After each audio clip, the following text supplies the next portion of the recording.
Huwag basta maniniwala sa matatamis na salita at pangako sapagkat ito ang madalas gamitin ng mga demonyo upang makapanloko. Marami nang nasira sa pangako. Ang pangako ay sumpa. Dalisay kapag galing sa Panginoon at pagdurusa kapag galing sa demonyo. Sapak ang napala.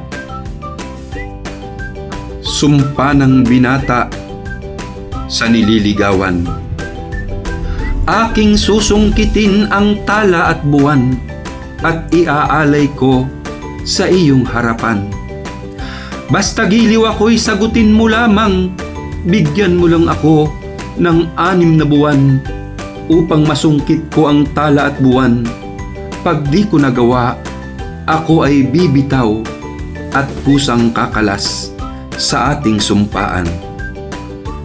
Ang dalaga naman agad naniwala at agad sinagot bula ang binata.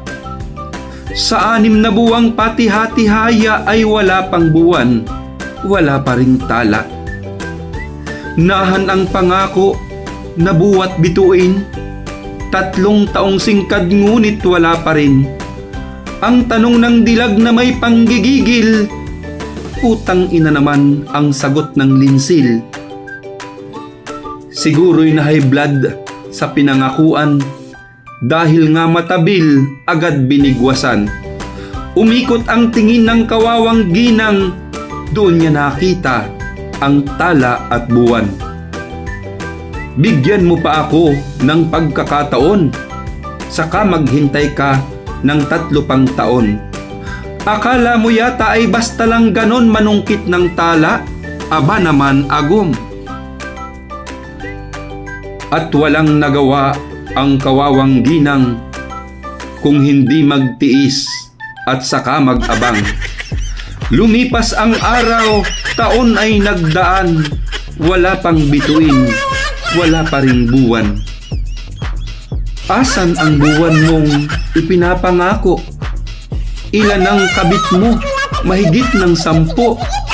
Habang tumatagal, lalong nabibigo at niyuyurakan itong aking puso. Sagot ng lalaking matalas ang dila. Ano ka ba naman? Mag-isip ka na nga? Meron na bang tao sa balat ng lupa na nakasungkit na ng buwan at tala? Sinabi ko lang yon bilang politiko upang makuha ko matamis mong oo. Ang bilis mo kasi na nagpapaloko. Kaunting bola lang, bigay na ang boto.